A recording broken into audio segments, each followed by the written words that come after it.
didn't even know that was a thing, that you weren't allowed to speak after you've been shown a red card. But anyway, what were your thoughts on the best on the day?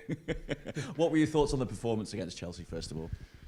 I think everything was said by Bellas after the game. You know, I think we all felt very proud of the players, and they've done what we know they can do. Every single time we've had a tough time or a tough spot this season, they've responded by working harder and going again and showing something to, showing belief. So we'll carry on like this. We would have liked to play this game with 11 men. We would have liked to, but it shows what this team is about, and we carry on.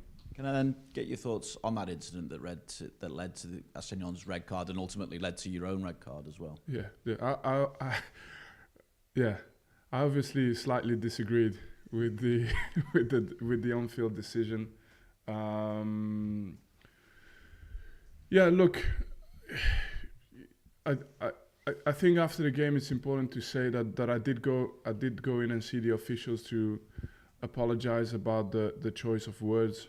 Definitely also my intention was not to say at all or to suggest that an official would get in his car in the day of the game and come to the game with the intention to referee against the team. So it wasn't absolutely my intention. But the frustration comes from the fact that it's succession of mistakes. And it's always debatable. So when it's one game and one event, then it's debatable. Just like this case could be debatable. Less so than other cases, I think, but you can always debate. But it's the succession of it for us this season, and the effects on points and the effects on our season. And, I suppose that all of that kind of gives you almost like a feeling of It just makes you more angry when the next moment comes, and I'll have to do my best. I just hope it won't happen again this season. I don't know whether you're thinking about it in the moment, but obviously not only are you losing Asenion for the rest of the game, but then a further ban is going to follow on top of that as well. Yeah. No, look, I'll keep saying what I think. It's I'm not going to shy away from it. I've said it to the referees themselves, the officials. I've said it,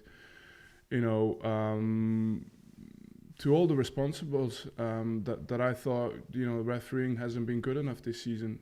And I have said that in I think a constructive way, understanding as well the fact that it's not easy for them, that the scrutiny is massive, the pressure is bigger than it's ever been on the officials. I think the addition of VAR and obviously more opinions, more officials, doesn't make it easy for them to do their job. So that's absolutely something I take into consideration. But I came into this country, and I think I said it as well last year. I said at the beginning of the season, for me, English refereeing was the best in the world, always. And the reason being is because I felt it was always there was always common sense trying to be applied. You make a mistake, and we all have a laugh about it, and usually the traditional say was always it evens out over the course of a season, And this year I haven't felt like this. Where we are in the league doesn't really matter for me. It's not in that conversation. It's just when I draw back to my years of experience, either sharing the pitch with the officials and now talking to them, there's a lack of consistency, and there's probably a little bit of reflection needed to make sure that we improve the standards again for our game. I'm not afraid to say it in that sense, because I remember I saw the interview of my colleague Chris Wilder that I'm fond of and that I really respect, and he said he's a hard-working Yorkshireman and you don't want to be fined anymore. But yeah, I haven't got any issues with being fined. I just want it to be right. I just want to. It's not something that I say in a vindictive way, or I'm not. You can see I'm not even as angry anymore. It's more we just got to get it right, and at this moment in time, it's falling short. Will you be having conversations with Howard Webb on that? I can do it, but I have done already, and I don't think it's something you solve in one go. I'm saying it just in this way because, like I said, we were in the championship last year, and I felt I had a stronger reference point with, and make mistakes, and we have managers and moments where people complain as well, but I felt like the reference point was a lot clearer, if that makes sense. That was my sense of it. Like it felt a lot more like what I was experienced in the 11 years I played in the Premier League. It felt a lot more like the flow of the game, the flow of decisions, the intention behind decisions. I could reference it back to all the things I experienced for so many years of career, you know. This season hasn't been the case, and I have stated that. Vinny, do you know what happens with you now? It's not an automatic touchline ban for you, is it? Do you have to wait and see what happens? No, I will see. I hope it's the last ban. For me, it's not my intention. Like, if I had to write down on a piece of paper the version of a manager I want to be, none of it includes being the guy that gets sent off and all this. It's just, you know, I want to be there to help the team, and but yeah, you know, even for a person with a lot of self-control, you can see that emotions are a very powerful thing. But you will be on the touchline against Wolves, won't you? I presume, yeah. Yeah. What growing feeling then is there, because we'll concentrate on the positive aspects, that you've given yourselves a route out of that relegation zone now? For us, everything is reason for motivation. Even the things that are hard against us, things that we think shouldn't have gone against us, very clearly. Like, we have a very strong opinion on that. But even that for us is a source of energy. Like, we will use anything to just fuel our motivation, anything. How crucial then do you see these next 4 games? I'm thinking with Wolves, Everton, Brighton, Sheffield United, given it's Manchester United, Newcastle, Spurs to come after that before that final game at home to Nottingham Forest. I don't think you can calculate too much right now. It's game by game. Next game is this game. We haven't experienced easy games. We haven't also experienced there's been very few games where we've not been in it, whether it was a top team or not. So I think for us it's just getting the momentum on the day, continuing our momentum, and I just hope that Turf Moor will be ready for us on Tuesday, and I think all we're doing now is focusing on bringing up that energy for that game. Does it bother you though, Vinny? We're in a situation where it could come down to that final game against Nottingham Forest, and you might not necessarily know even after that exactly where you're at, because Forest have got that appeal pending against the points deduction. No, I couldn't care less. I'm not concerning myself with it. There's still a story to be written by this team, and under any circumstances. So for me, it's the next game and the game after that. And I said it. My view. I think my view is that we're not just working towards 8 games, I think, or 9 games.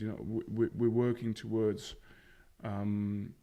first of all, just continuing building, becoming a better club, and that doesn't just happen because you have a good result or a bad result. It's much more than that. It's a way of being. Do you have to make sure it doesn't come into the minds of the players though as well, that situation? It won't. We have nothing to lose. We should have no fear. We should just go out there, run our socks off, and play our hearts out. What do you expect again this challenge against Wolves? It was a narrow 1-0 defeat, of course, against them earlier this season. Yeah, there's been a lot of narrow results, and there's been a lot of games like that. But we're what is it? 5 months, 6 months further on our journey, and a lot of players have hopefully progressed, but in the context of tomorrow, it could be anyone we're facing. It wouldn't really matter as to what our mindset is. Just check on squad news. Obviously, Fofana eligible again, but I'm thinking in terms of players potentially back. Bayer, how far away are they?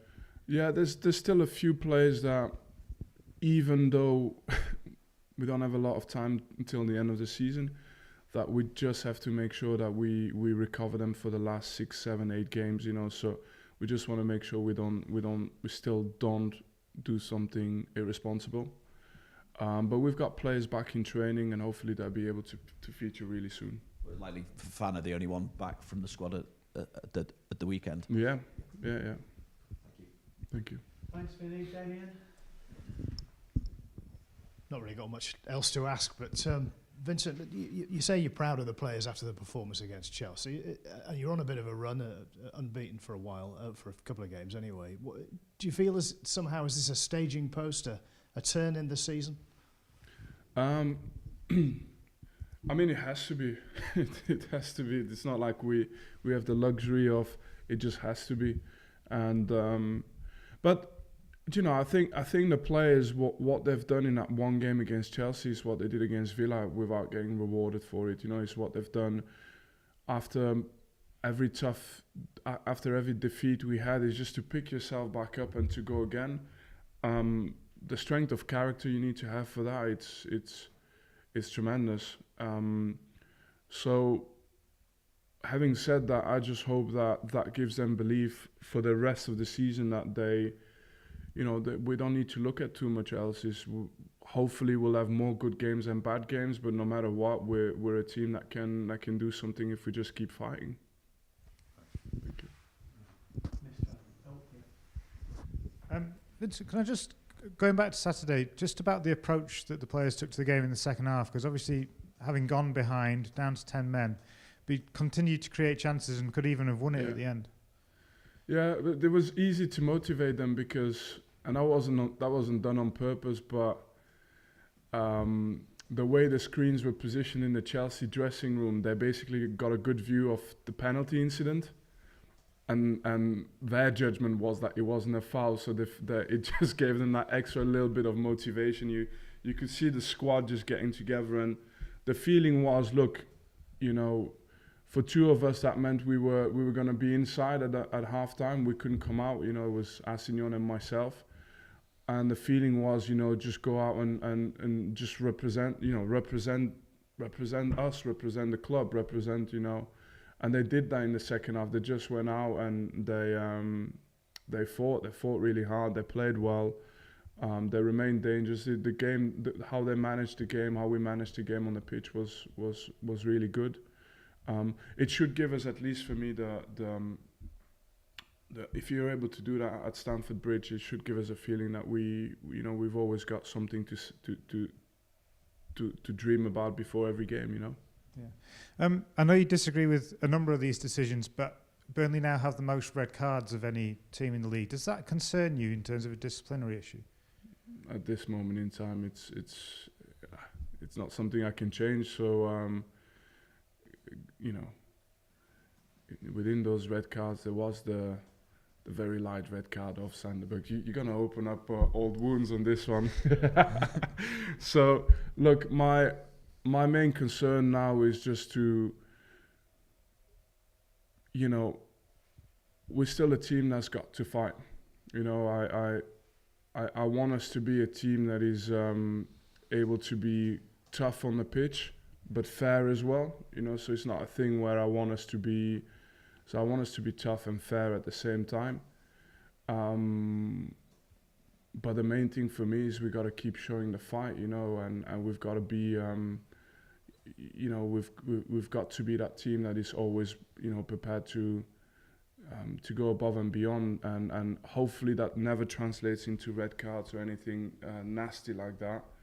But I don't think that's been the nature of our red cards either. And just ask about Wolves. I think particularly first half of the season, they maybe exceeded expectations. They've had a little bit of a rough run lately and a few injuries. Where do you feel they're at? I don't know. I honestly don't know. I focus on our own team. I know they've got talent. Like I said before, the level of talent in this league is it's the best in the world. And I'm saying that because all the teams that are not considered in that top 6, top 7, top 8 have still got very good players, and Wolves is one of those teams. You know, it demands the best from us to have a result against these type of teams, but you know, every single game we start, we have that belief. Yeah, thank you. Thank you.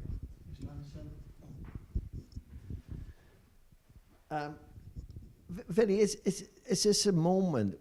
I'm just thinking then when you're talking, it's almost like a boxer where you've taken the blows, you've been in the ropes, you've gone down, but you haven't given up. But now you've got this great chance. There's 4 points of safety. You've taken 5 from this 3-game unbeaten run, your best form of the season. You've got these great games like Everton away at the weekend, Forest still to come. Is there a feeling that it can be done? The only thing, and I think this club has probably always been in you know, that's been one of the strengths of this club. You know, I think all we're asking is to have an opportunity. So if between now and the end of the season we have just one opportunity, that's enough for us. You know, it's trying to bring ourselves in a position where we give ourselves a game, a chance. That's all, nothing more. And we'll just fight, work as hard as anyone to get that opportunity. But I think, like I said, the next 8 games don't define the club. It's we've not changed from last season. We've not changed from in terms of that mental DNA, you know, from what the club has always been about, and we're also almost secretly looking forward to this run of 8 games as well. So hopefully we give ourselves just one chance. That's all we need. Can you and your staff take any credit from the fact that you're still here and you're still fighting when it looked so often that it would just be too much this season? No, I don't think we have to give ourselves any credit, but it's just more. It's for me that's the minimum benchmark. It is literally the minimum. Like, you get up in the morning and you're ready to put in a shift. That's the minimum, and we've done that all season. And I think what then happens is that hopefully it influences others to do so, to do the same. And I know it's difficult to go through the season we've gone through, and at the end to still be a team. I know that's difficult to still be a team as players, to still be a team as staff, but I think that's who we are, you know. And like I said, I really want to state, whatever happens in the next 8 games, whether we win all 8 of them or lose all 8 of them, that is not going to change, and that's going to be the foundation of next season as well. Like, Vinny, we spoke before about officials in the season like Forest, like Villa, like Bournemouth away, like Luton and their late equaliser and stuff. Can you just have you forgot a few, but yeah. I know. I'm just trying to think of a few, but yeah. but do you think about that, or do you got to park it because that's negative energy if you're just thinking about that at this point in time? Or can you use it motivation? I don't think about it at all, in fact. But in the moment, you could obviously see that those all came back to me on Saturday. So in the moment, when the moment happens, you do have that backpack with you. Backpack of experiences, you know, those moments that you went through, because obviously they're significant. But I think in the end, I still want the team to look forward and to say, okay, do you know what? It just is that way, and it's not going to be easy. It's not going to be handed to us. So we just have to go and take it. We have to. Nothing is given to you in life, and then, you know, it's what you can affect, and that's what we have to focus on. Thank you very much. Thanks, everybody. Thank you.